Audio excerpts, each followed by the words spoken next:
जय हिंद साथियों, स्वागत है आप सबका साहित्य शिखर क्लासेस के यूट्यूब चैनल पर। आज इस वीडियो में हम बात करने वाले हैं। आप सब लोगों के बहुत सारे कमेंट्स आ रहे थे कि सर आपने स्कूल व्याख्याता फर्स्ट पेपर को लेके सेकंड पेपर को लेके वीडियो बना दिया कि अच्छी रणनीति क्या होनी चाहिए। अब वरिष्ठ अध्यापक को लेके भी एक वीडियो बनाइए जिसमें फर्स्ट पेपर सेकंड पेपर के लिए क्या रणनीति रखें, कौन सी पुस्तकें पढ़ें, किस तरह तैयारी करें कि एक बार में ही सिलेक्शन हो जाए, या फिर जो दूसरी बार दे रहे हैं तीसरी बार दे रहे हैं वो भी समझना चाहते हैं कि रणनीति किस तरह की होनी चाहिए कि हमें जो है अब तक जो सफलता नहीं मिली है लेकिन अब सफलता प्राप्त हो जाए। और कहाँ से पुस्तकें पढ़ें, कोचिंग करें या सेल्फ स्टडी करें, इससे बहुत सारे आपके जो सवाल है उस पर बातचीत हो, एक रणनीति के ऊपर बातचीत हो, तो एक वीडियो के माध्यम से बातचीत कर सकें। तो एक वीडियो बनाइए। तो आज इस पर बात करेंगे। आज हम जो है वरिष्ठ अध्यापक का जो प्रथम प्रश्न पत्र होता है उसको लेकर बात करेंगे कि क्या रणनीति होनी चाहिए और किस तरह का पेपर होता है, पैटर्न क्या होता है, कौन कौन सी पुस्तकें पढ़नी चाहिए, कहाँ से कितने प्रश्न बनते हैं और किस तरह कितने महीने की तैयारी करें ताकि हम जो है फर्स्ट बार में इसमें जो है सफलता प्राप्त कर सकें। और देखो लगभग जो है अब हम बात करेंगे कि 7 से 8 महीने की तैयारी हर एग्ज़ाम के लिए ज़रूरी होती है। मैंने स्कूल व्याख्याता को लेकर भी यही कहा था। और अगर आप वरिष्ठ अध्यापक की तैयारी कर रहे हैं तो भी आपके लिए ये रणनीति होनी चाहिए। 7 से 8 महीने तो आपको अपने वरिष्ठ अध्यापक की तैयारी को देना ही देना है। तो इसमें बात करेंगे कि कहाँ से कितने प्रश्न बनते हैं। पहली बात तो ये, क्योंकि देखो अगर आप फ्रेशर हैं, नए अभ्यर्थी तैयारी कर रहे हैं या पुराने हैं, तब भी आपको एक पैटर्न क्या होता है एग्ज़ाम का, किस तरह पेपर कितने भागों में होता है, कहाँ से कितने प्रश्न बनते हैं, ये आपको पता होना चाहिए। कितने प्रश्नों का किस भाग का कितना वेटेज है ताकि उस पार्ट को ज़्यादा पढ़ें, जिसका वेटेज कम है उसको कम पढ़े। आजकल मार्केट में बहुत सारी पुस्तकें आ चुकी है, बहुत सारा जो है ऑनलाइन कोर्स बेच रहे हैं लोग। तो ये डिसाइड करना बहुत मुश्किल हो चुका है कि क्या पढ़ें, कहाँ से पढ़ें, कौन सी पुस्तक सही है, कौन सी नहीं है। तो उसके बारे में डिसीजन लेना बहुत बड़ी समस्या हो चुकी है। अब देखो मैं आपके लिए जो सुझाव दूंगा, हो सकता है कि आप कहीं से कोचिंग कर रहे हो या आपके पास ऑलरेडी कोई गाइड हो, कोई नोट्स हो, आप पढ़ रहे हो। तो सबसे पहली बात तो ये है कि आप मैं जो कुछ भी बता रहा हूँ उसके बाद आप एक बार अपने विवेक से भी सोचें कि सर ने जो बताया है और मेरे पास जो मैटर है उसमें क्या डिफरेंस है और मुझे क्या करना चाहिए। देखो सबसे बेहतर निर्णय आप खुद ले सकते हैं अपनी परिस्थितियों के अनुसार।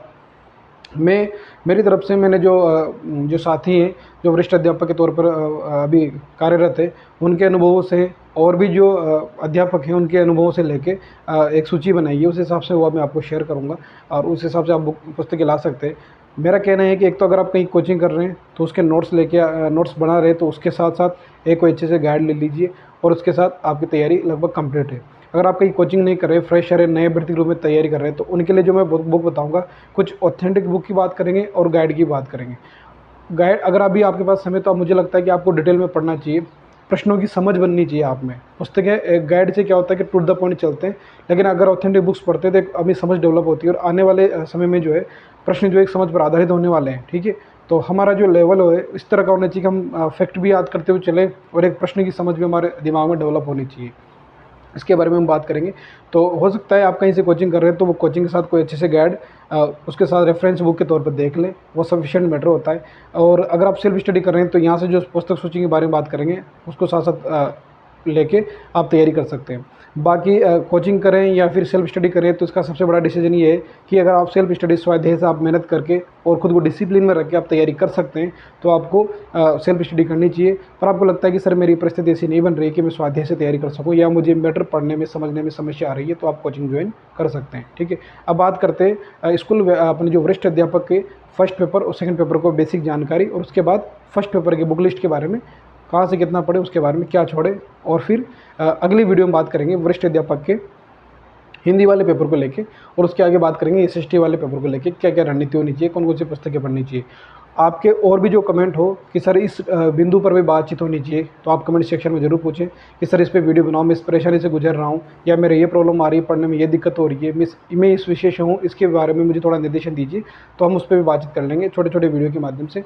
और एक सूचना के तौर पर आपसे बात बता दूँ, जो भी नए अभ्यर्थी इस वीडियो को देख रहे हैं और जिन्हें ये पता नहीं है कि इन जो स्कूल व्याख्याता की तैयारी करने वाले अभ्यर्थी हूँ या फिर वरिष्ठ अध्यापक की तैयारी करने वाले अभ्यर्थी हूँ जो हिंदी से तैयारी कर रहे हैं, विशेषकर हिंदी वाले अभ्यर्थी, अगर वह कहीं कोचिंग नहीं कर रहे हैं, सेल्फ स्टडी कर रहे हैं, अगर कोचिंग भी कर रहे हैं तो हमारा जो साहित्य शिखर क्लासेज है वह फ्री निःशुल्क जो है वरिष्ठ अध्यापक का और सेकंड ग्रेड का और स्कूल व्याख्याता का पूरा कोर्स इस साहित्य शिखर क्लासेस पे करवा रहे हैं।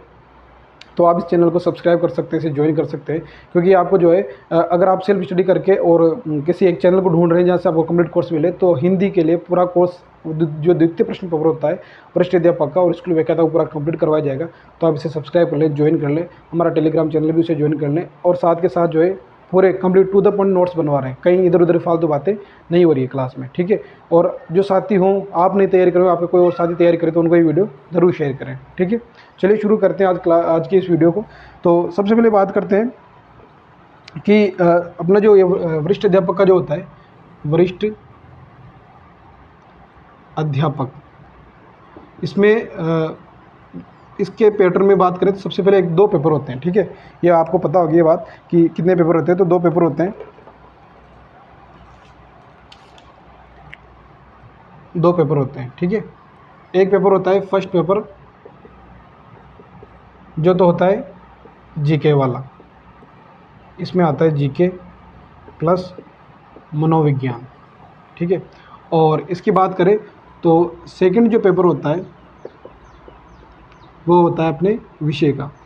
अब विषय जैसे हिंदी का होगा तो 150 प्रश्न हिंदी के आएंगे उसके, और शैक्षणिक विधियों ऐसे करके, और ये जो है जिसके गणितों के वो मैथ्स का होगा, अंग्रेजी का होगा, इस प्रकार जो है अलग अलग विषय के इसमें सेकंड पेपर में विषय का होता है। फर्स्ट पेपर होता है जीके प्लस मनोविज्ञान का। टोटल बात करें तो दोनों का जो इसमें होते हैं 100 प्रश्न, 100 क्वेश्चन आते हैं, और प्रत्येक क्वेश्चन 2 नंबर का होता है। तो मार्क्स की बात करें नंबरों की, तो ये होता है 200 अंकों का, ठीक है। 200 अंकों का जो होता है फर्स्ट पेपर होता है। इसमें बात करें तो इसमें जो क्वेश्चन आते हैं वो आते हैं 150 क्वेश्चन आते हैं, और अंक की बात करें तो वही एक प्रश्न 2 अंक का होता है, तो इसमें 300 अंकों का, ठीक है। और टोटल बात करें तो 500 अंकों का जो है पूरा ये पेपर होता है, 500 नंबर का। अब बात करें कि आप किसी भी विषय से तैयारी कर रहे हो, लेकिन वरिष्ठ अध्यापक की अगर आप तैयारी कर रहे हैं तो आपकी अपने विषय पे तो कमांड होनी ही चाहिए। उसके साथ साथ राजस्थान की जीके और मनोविज्ञान पर आपकी बहुत अच्छी कमांड होनी चाहिए, क्योंकि लगभग 70 प्रश्न जो है मनोविज्ञान और राजस्थान की जीके से संबंधित इस फर्स्ट पेपर में आते हैं। बाकी 30 प्रश्न भारत और विश्व की जो सामान्य भूगोल है उससे प्रश्न आते हैं, लेकिन जो 70 प्रश्न है वो आपके राजस्थान जीके और मनोविज्ञान से आते हैं। तो आपकी अच्छी कमांड होनी चाहिए राजस्थान जीके मनोविज्ञान पर। बाकी आपके विषय पर तो आपकी कमांड होनी ही चाहिए। और ये स्कूल व्याख्याता की जो तैयारी करते हैं उनके लिए तो और विशेष हो जाता है कि अपना विषय ही सब कुछ होता है, क्योंकि वहाँ 150 प्रश्न विषय के आते हैं, 75 प्रश्न जो है जीके वाले पार्ट में आते हैं, तो वहाँ तो विषय ही इंपॉर्टेंट है ही सही, ठीक है। तो ये बात हो गई। तो ये सामान्य जानकारी आपको पता होनी चाहिए कि 100 प्रश्न आते हैं 200 अंकों के, इधर 150 आते हैं 300 अंकों के। और आप किसी भी विषय से तैयारी कर रहे हो, अगर आपको एक नॉर्मल स्कोर की बात करें तो इस पेपर में जो है 60 से 65 प्रश्न, ठीक है, 60 से 65 क्वेश्चन आपके लगभग इधर सही होने चाहिए, ताकि आप एक अच्छा स्कोर कर सकें। और इधर अपन मान सकते हैं फिर अलग अलग सब्जेक्ट के अनुसार अलग अलग कट ऑफ रहती है, अलग अलग लेवल का क्वेश्चन आता है, लेकिन 120-125 प्रश्न के आसपास अपना इधर स्कोर टारगेट करके चले। विशेषकर हिंदी साहित्य में तो ऐसा होता ही है, क्योंकि हिंदी वाले लैंग्वेज में जो है कट ऑफ थोड़ी ज़्यादा जाती है। बाकी ये कंफर्म नहीं है कि इधर इतना ही होना चाहिए, पर बेसिक अगर आप सीरियस गंभीर रूप से तैयारी कर रहे हैं और आपको ये चाहिए कि सर मैं कंफर्म हो जाऊं कि मेरा सिलेक्शन हो जाए, तो आप ये स्कोर मान के चलें कि इधर जीके वाले में 60-65 क्वेश्चन कम से कम सही हो और उधर 120 से 125 हो। अब देखो हर बार क्या होता है, पेपर का लेवल अलग होता है, पेपर का स्तर भी अलग होता है, ठीक है। प्रश्नों की जो समझ या प्रश्न की गहराई भी अलग अलग तरीके से आती है, और कितने अभ्यर्थी एग्जाम दे रहे हैं, कितने अभ्यर्थी नहीं दे रहे हैं, हर चीज़ का एक जो है योगदान होता है, उस हिसाब से कट ऑफ डिसाइड होती है। लेकिन अगर आप ये स्कोर कर लेते हैं तो आप खुद को एक सेफ मान सकते हैं। इसके बारे में बात कर लेंगे अगले वीडियो में कि सर कट ऑफ के ऊपर भी वीडियो के बहुत सारे कमेंट्स थे कि सर एक कट ऑफ के ऊपर भी वीडियो बनाए कि कितनी कट ऑफ हो सकती है और कितना स्कोर को अपने दिमाग में मान के चले कि यहाँ सिलेक्शन हो सकता है, उसके बारे में और विस्तार से बात कर लेंगे। तो इतनी जानकारी आपको होनी चाहिए कि 200 अंकों का ये होगा और 300 अंकों यानी कुल 500 अंक होंगे, और ये नॉर्मली क्वेश्चन 60-65 इधर सही हो जाते हैं सबके, तो इधर इतना स्कोर आपको करना ही करना है। अब बात करते हैं कि सर जो है जो पूरा सिलेबस की बात कर लेते हैं मोटे तौर पे कि सिलेबस को कितने भागों में बांटा गया है और किस तरह सिलेबस को जो है कवर करें। तो वरिष्ठ अध्यापक के फर्स्ट पेपर के लेके उसकी जो रणनीति के बारे में बात करने, तो जो प्रथम प्रश्न पत्र जो अपने विषय का जो प्रश्न पत्र है उसको लेके अलग वीडियो बना लेंगे। और नॉर्मली जब जैसे आप तैयारी कर रहे हो 8 घंटे 10 घंटे, तो मेरा ये मानना है कि इसमें जो है लगभग आपको वरिष्ठ अध्यापक पर तो लगभग दोनों को जो है बराबर टाइम देना चाहिए। अगर आप 10 घंटे भी पढ़ रहे हैं तो 4 घंटे इधर दें, फर्स्ट पेपर को 6 घंटे अपने सब्जेक्ट को दें, इतना होना चाहिए। यूँ नहीं कि 3-7 का रेशियो थोड़ा, क्योंकि इधर 100 क्वेश्चन बहुत इंपॉर्टेंट है, तो 4-6 का रेशियो रख के आप चल सकते हैं। 5-5 का भी कर सकते हैं, जो आपको सही लगे, क्योंकि आपकी कमांड किस पे नहीं, उस पर आप अपने हिसाब से देख लें। बाकी 4-6 का रेशियो होना चाहिए। अब प्रथम प्रश्न पत्र की बात करें तो इसमें जो है इसको मुख्यतः हम 3 हिस्सों में बांट सकते हैं। कितने हिस्सों में बांट सकते हैं? 3 हिस्सों में। देखो 3 हिस्सों में इसलिए बांट सकते हैं क्योंकि मोटे तौर पर कहाँ से कितने प्रश्न बनते हैं उसके बारे में बात करेंगे। तो एक को सबसे बड़ा पार्ट है वो राजस्थान का सामान्य ज्ञान, राजस्थान का सामान्य ज्ञान। देखो किस प्रकार प्रश्न आते हैं और पेपर का किस तरह डिवाइडेशन होता है वो समझ बहुत ज़रूरी होती है। अगर आप किसी भी प्रतियोगी परीक्षा की तैयारी कर रहे हैं लेकिन आपको उसके बारे में बेसिक जानकारी नहीं है, कहाँ से क्या है, किस तरह का प्रश्न पेपर और कितने प्रश्न कहाँ से बनने, तो फिर ये मान के चलें कि आपकी सफलता कहीं ना कहीं आपसे दूर रहेगी। क्योंकि आपको पैटर्न समझ के तैयारी करें। तैयारी करने से पहले एक बार भले 10 दिन 15 दिन इस सोच में लगा लें कि कहाँ से स्टार्ट करनी है और कौन कौन सी बुक्स पढ़ना है, किस तरह का, वो समझ बहुत ज़रूरी होती है। ठीक है, तो राजस्थान का सामान्य ज्ञान होता है एक मुख्य तौर पे। एक होता है मनोविज्ञान, वरिष्ठ अध्यापक के प्रथम प्रश्न पत्र की बात कर रहे हैं। और एक की बात करें तो वो होता है भारत और विश्व का जो है सामान्य ज्ञान, भारत व विश्व का सामान्य ज्ञान। ये मोटा मोटा जो है इसका विभाजन है और इसके अंदर क्या क्या है उसके बारे में बात कर लेंगे। लेकिन मुख्य तौर पर अगर बात करें तो प्रथम प्रश्न पत्र में इसको 3 भागों में बांट सकते हैं, राजस्थान का सामान्य ज्ञान, मनोविज्ञान और भारत और विश्व का सामान्य ज्ञान। अब देखिए बात करें तो राजस्थान का जो सामान्य ज्ञान है इसमें से लगभग 50 प्रश्न बनते हैं। ठीक है, तो सबसे ज़्यादा वेटेज हो जाएगा इसका। इसमें से कितने प्रश्न बनते हैं? लगभग 50 क्वेश्चन जो है इससे बनते हैं और लगभग 20 क्वेश्चन जो है इससे बन जाते हैं मनोविज्ञान से, और बाकी 30 क्वेश्चन जो है अपने भारत व विश्व का सामान्य ज्ञान से बनते हैं। अब देखो ये प्रश्न ज़रूरी नहीं है कि सर 50 क्वेश्चन ही आएंगे क्या, 20 क्वेश्चन ही आएंगे क्या, हो सकता है कुछ इधर उधर हो जाए, 50 की जगह हो सकता है 45 आ जाए, हो सकता है 55 आ जाए, पर रेशियो कहीं ना कहीं 2-3 प्रश्न ऊपर नीचे करके यही रहता है। तो मोटे तौर पर आप अपने दिमाग में इस तरह डिजाइन कर लें कि राजस्थान का सामान्य ज्ञान 50 क्वेश्चन का है तो ज़्यादा इंपॉर्टेंट इसी को देना है, और मनोविज्ञान 20 क्वेश्चन का है तो फिर उसके बाद मनोविज्ञान को देना है। अगर आपने 70 प्रश्न के इस हिसाब से मैटर अच्छे से तैयारी कर लिया तो आप जो है आराम से अपना अच्छा स्कोर कर सकते हो। भारत में विश्व का सामान्य ज्ञान तो है ही सही। अब राजस्थान का सामान्य ज्ञान की बात करते हैं तो इसमें 50 प्रश्न बनते हैं और 50 प्रश्नों के कहाँ से बनते हैं उसके बारे में बात कर लेते हैं, है ना। तो राजस्थान का अब बात करते हैं, पहला जो पार्ट है राजस्थान का सामान्य ज्ञान।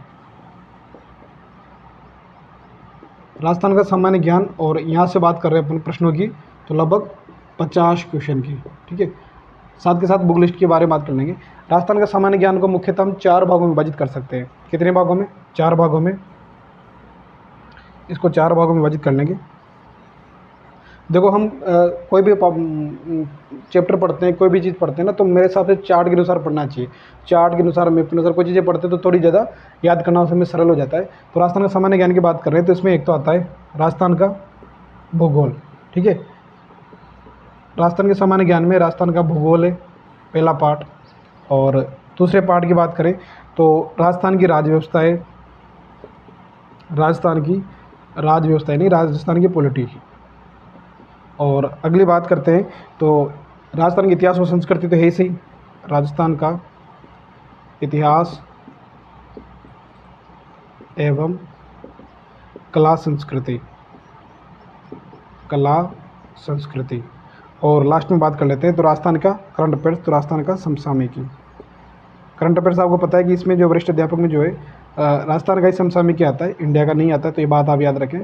तो राजस्थान का ही समसामयिकी आपको पढ़ना है, इंडिया का नहीं पढ़ना है। ठीक है, तो राजस्थान का भूगोल हो गया, राजस्थान की राज्य व्यवस्था हो गई, राजस्थान का इतिहास कला संस्कृति हो गई, राजस्थान का सामयिकी हो गई, करंट अफेयर्स। अब बात कर लेते हैं कहाँ से कितने प्रश्न बनते हैं। तो लगभग राजस्थान के भूगोल से जो है 10 प्रश्न यहाँ से बन जाते हैं, राजस्थान की राज्य व्यवस्था से बनते हैं 10 प्रश्न, राजस्थान के इतिहास और कला संस्कृति से बनते हैं 10 प्रश्न, और राजस्थान की समसामयिकी से बनते हैं 10 प्रश्न। ठीक है, तो 10 प्रश्न यहाँ से बन गए। और राजस्थान के इतिहास और संस्कृति जो है यहाँ से लगभग 20 प्रश्न बन जाते हैं, ठीक है, ये बात ध्यान रखें, यहाँ से बनते ज़्यादा, क्योंकि राजस्थान के इतिहास के प्रश्न आते हैं लगभग 10 से 12 प्रश्न, और क्लास संस्कृति के लगभग 8 प्रश्न, तो 20 प्रश्न यहाँ से, तो ये टोटल कुल मिला के जो है 50 प्रश्नों का इधर ये तैयार हो गया। राजस्थान का सामान्य ज्ञान की बात करें तो यहाँ से 50 क्वेश्चन, इस 50 क्वेश्चन यानी 100 नंबर का जो पार्ट हो गया ये 100 अंकों का, ठीक है। अब बात करें मनोविज्ञान की, तो मनोविज्ञान के 20 क्वेश्चन यानी कि 40 अंक वहाँ हो गए। और विश्व भारत का भूगोल की बात करें, इसके बाद ये ध्यान रखिए कहाँ से, राजस्थान के भूगोल का इसके 4 पार्ट है, तो राजस्थान का भूगोल, राजस्थान की राज्य व्यवस्था, राजस्थान का इतिहास और कला संस्कृति, और राजस्थान की समसामयिकी। मेरे हिसाब से अगर आप साथ के साथ इस जो मैं लिखवा रहा हूँ, जो बता रहा हूँ, उसको आप लिख भी सकते हैं, फिर देखो अपने पास डिजिटल बोर्ड की सुविधा नहीं है, जिस प्रकार की सुविधा, इस हिसाब से मैं आपको चीज़ें बताने की कोशिश कर रहा हूँ, तो आप इसे नोट भी कर सकते हैं। उसके बाद दूसरा पार्ट वह जो राजस्थान का मनोविज्ञान का है, मतलब मनोविज्ञान का पार्ट है, राजस्थान नहीं मनोविज्ञान का पार्ट है, जिसमें 20 क्वेश्चन है और 40 अंक का, वो बताइए। और तीसरे पार्ट की बात कर लेते हैं, वह है विश्व भारत एवं विश्व का सामान्य ज्ञान, भारत एवं विश्व का सामान्य ज्ञान, ठीक है, भारत एवं विश्व का सामान्य ज्ञान। और इसके अंदर भी अगर डिवाइडेशन करते हैं तो लगभग इसके अंदर जो है 3 डिवाइडेशन मुख्यतः हो जाएंगे। एक तो आएगी भारत की राज्य व्यवस्था, भारत की पॉलिटी, ठीक है, इंडियन पॉलिटी आ जाएगी। और दूसरा भाग की बात करें तो इसमें आएगी भारत की जो है अर्थव्यवस्था, इकोनॉमी, अर्थव्यवस्था। और फिर तीसरा पार्ट है भारत और विश्व का भूगोल, भारत एवं विश्व का भूगोल। और यहाँ मान सकते हैं लगभग 10-10 क्वेश्चन इनके तीनों भाग से आते हैं, 10-10 क्वेश्चन, यानी टोटल कुल कितने क्वेश्चन हो गए, 30 क्वेश्चन और 60 अंकों के। ये मोटे तौर पे इसका डिवाइडेशन है। हो सकता है भारत विश्व के भूगोल के 8 क्वेश्चन आ जाएं, इकोनॉमिक सर्वे से 12 आ जाए, ठीक है। तो कंफर्म ये नहीं कि ऐसे ही मान के चलना है, कुछ आगे पीछे हो जाता है, जैसे देख ले आप, भारत की डिवाइडेशन ऐसे होता है, ठीक है। अब देखते हैं, अब बात करेंगे कौन कौन सी पुस्तकें पढ़नी चाहिए, कहाँ से पढ़नी चाहिए। तो वही मैंने सबसे पहले वही बात बता दी कि पुस्तकें चयन करने से पहले आप जो है अपने विवेक से काम लें कि मुझे क्या पढ़ना है, किस तरह पढ़ना है। अगर आप कहीं कोचिंग करें, नोट्स पढ़ें तो सफिशिएंट है, इधर उधर भागने की जरूरत नहीं है। पर अगर फ्रेशर हैं, नए अभ्यर्थी की तैयारी करें, तो आपको चीज़ें आप ये देख सकते हैं और आप आपके हिसाब से जो है बुक सेलेक्ट कर सकते हैं। बाकी मार्केट में जो है ज़्यादा जो भी सफल अभ्यर्थी हैं और जो विशेष जो अध्यापक हैं, जो वरिष्ठ अध्यापकों की अभी कार्यरत है, तो उनके हिसाब से जो बुक लिस्ट जो है वह लगभग सभी की सेम ही मिलती है, लगभग 90% की सेम ही है। बाकी कुछ एक बुक्स जो मार्केट में अलग अलग आती है, तो उस हिसाब से भी आप देख सकते हैं। तो अब सबसे पहले जो है राजस्थान का सामान्य ज्ञान के बारे में बात कर रहे थे। तो राजस्थान के सामान्य ज्ञान में पार्ट की पहले बात करते हैं, एक तो राजस्थान का भूगोल, राजस्थान का भूगोल। अब पुस्तक सूची की बात करें राजस्थान का भूगोल की, तो देखो एक तो बात करेंगे गाइड की और एक बात करेंगे ऑथेंटिक बुक की। तो राजस्थान के भूगोल के लिए अगर आप देखना चाहें तो जो ऑथेंटिक बुक, प्रमाणिक जो पुस्तक है, प्रमाणिक पुस्तक, उसमें आप देख सकते हैं हरिमोहन सक्सेना जी की, ठीक है, हरिमोहन सक्सेना जी की देख सकते हैं, एक बात है। दूसरी, अगर आप कहीं कोचिंग कर रहे हैं, किसी कोचिंग के आपके पास नोट्स हैं तो भी सफिशिएंट होते हैं, किसी कोचिंग के नोट्स जो आपके पास हो। और गाइड के हिसाब से बात करें तो मार्केट में बहुत सारे गाइड हैं, नाथ वाली है, ठीक है, नाथ की गाइड आती है, वह देख सकते हैं आप। लक्ष्य की गाइड है, वो भी देख सकते हैं, ठीक है, नाथ, लक्ष्य, दीनदयाल की आती है। तो यहाँ से आप जो है गाइड देख सकते हैं। ये पार्ट प्रमाणिक पुस्तक है, मेरे हिसाब से आपको जो है अभी आपके पास समय है, तो मेरे हिसाब से आपको हरिमोहन सक्सेना की किताब लेके आनी चाहिए, यहाँ से आपको शुरुआत करनी चाहिए, ठीक है ना। और क्योंकि जो है जितनी आपको ज्योग्राफी में समझ बनेगी उस हिसाब से फिर प्रश्न जो है तथ्यात्मक प्रश्न तो वैसे हल हो जाते हैं। तो हरिमोहन सक्सेना जी के लेके आ सकते हैं। अगर आप किसी कोचिंग के आपके पास नोट्स है तो भी सफिशिएंट है, बस ये है कि उसे अपडेट करते रहें। जीके वाला पार्ट जो पढ़े तो देख ले कहीं कोई चेंजेस तो नहीं हो रहा, वो ऐड कर सकते हैं। बाकी गाइड के हिसाब से आप नाथ, लक्ष्य, दीनदयाल जो भी आपको अच्छी लगती है, जिसकी भाषा आपको समझ में आती है, वो लेके आ सकते हैं, वो पढ़ सकते हैं। बात करते हैं राजस्थान का भूगोल के बाद बात करें तो राजस्थान की राज्य व्यवस्था के बारे में बात करते हैं। राजस्थान की पॉलिटी, राज व्यवस्था। तो राजस्थान की पॉलिटी के बारे में बात करें तो इसके लिए आप पढ़ सकते हैं सबसे जो प्रसिद्ध और चर्चित पुस्तक है अपने राजस्थान में राजस्थान की राज्य व्यवस्था को लेके, तो वो तो यही है राहुल चौधरी की। ठीक है, राहुल चौधरी की जो किताब है वो बहुत प्रसिद्ध है। बाकी अगर आप गाइड के तौर पे देखें, गाइड तो यहाँ भी लेके आ सकते हैं, यहाँ भी लिख सकते हैं पैनोरमा, और यहाँ पे मैं आपको बताऊंगा तो वही पैनोरमा नाथ। ठीक है, तो गाइड कोई सी भी लेके आ सकते हैं, इनमें से किसी भी कोई भी एक गाइड लेके आ सकते हैं, यूँ नहीं कि चारों के चारों लेके आ रहे। तो देखो ज़्यादा किताबें रखने से जो है नुकसान ही होता है, फ़ायदा कुछ नहीं है। हाँ, एक किताब रखो, तो वही बात कि कहते हैं ना कि 10 किताबें पढ़ने से अच्छा एक किताब को 10 बार पढ़ो। ठीक है, तो सफलता उसी से मिलती है। कोई किताब जो है बुरी नहीं है, कोई कोचिंग बुरी नहीं है, बस ये कि ज़्यादा से ज़्यादा आप कितना रिविजन कर पाते हैं, कितना अपनी तरफ से बेस्ट दे पाते हैं, वो सबसे ज़्यादा इंपॉर्टेंट है। तो इधर उधर भटकने से बजाय ज़्यादा कर बुक्स की बजाय एक दो बुक्स लेके आप हर जो है ना, जैसे मान लो भूगोल है तो उसके लिए 2 बुक्स रख लो, गाइड है आपके पास गाइड है और एक बुक ये हो गई, उसके काम हो जाएगा ना। राजस्थान की राज्य व्यवस्था राहुल चौधरी पैनोरमा है तो वो, या नाथ वाले है तो वो, बस इसके अलावा कुछ नहीं लेके आना। अगर आप सेल्फ स्टडी करें, अगर आप कहीं कोचिंग कर रहे हैं तो फिर आपको जो है गाइड की जरूरत ही नहीं है। कोचिंग के साथ साथ आप ये ऑथेंटिक्स बुक्स देख सकते हैं। ठीक है, ये सफिशिएंट होता है। तो 2 पार्ट की बात हो गई, अब आगे बात करते हैं।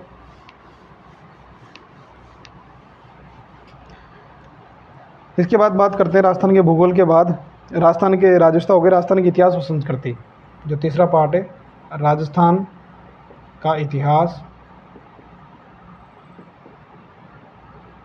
एवं संस्कृति। राजस्थान का इतिहास एवं संस्कृति की बात करें तो यहाँ अगर वही ऑथेंटिक बुक की बात करें, प्रामाणिक पुस्तकों के बारे में, प्रामाणिक पुस्तक, तो प्रामाणिक पुस्तक के रूप में जो है इतिहास के लिए प्रसिद्ध एक तो हुकुमचंद जैन की, हुकुमचंद जैन साहब की जो है चर्चित पुस्तक है। और इसके अलावा आप देखें शर्मा व्यास की भी देख सकते हैं, हुकुम चंद जैन जी की एक आती है, शर्मा व्यास की आती है, शर्मा व्यास। तो आप ये जो प्रामाणिक पुस्तक है ये पुस्तकें लेके आ सकते हैं। और गाइड के हिसाब से बात करें तो ये नाथ की है और लक्ष्य, पैनोरमा। ठीक है, गाइड के हिसाब से आप राजस्थान के इतिहास संस्कृति के लिए नाथ, लक्ष्य, पैनोरमा जो भी गाइड आपको अच्छी लगे वो लेके आ सकते हैं। और यहाँ से आप अपना देख सकते हैं कि मुझे कितना क्या करना है। ठीक है, राजस्थान के इतिहास, संस्कृति और ये पुस्तकें हो गई। आगे बात करें राजस्थान की समसामयिकी, राजस्थान का करंट अफेयर्स। इंडिया का आता ही नहीं है राजस्थान का करंट अफेयर्स। तो देखो राजस्थान का करंट अफेयर्स जो है अगर आप डेली न्यूज़पेपर पढ़ते हैं तो वो ठीक है, अगर आपकी आदत है तो सही है। अगर लेकिन आप न्यूज़पेपर नहीं पढ़ते कि सर मुझे तो न्यूज़पेपर में बहुत आलस आते हैं और मुझे कुछ समझ में नहीं आता, तो न्यूज़पेपर नहीं पढ़ते हैं तो अगर आप किसी भी करंट अफेयर्स की कोई भी बुक जो है उसे पढ़ सकते हैं। अगर आप मंथली पढ़ना पसंद करते हैं तो मंथली पढ़ते रहिए, नोट्स बनाते रहिए। लेकिन जैसे मैं बात करूँ तो मैंने जो व्याख्याता की तैयारी की थी तब मैंने जो है मंथली नहीं वार्षिक अंक पढ़ा था। तो आपको जो भी अच्छे लगे, अगर आप करंट अफेयर्स की बात करें तो मासिक जो इसकी आती है, मासिक जो बुकलेट आती है क्रोनोलॉजी 10-11 रुपये की आती है, वो लेके आ सकते हैं।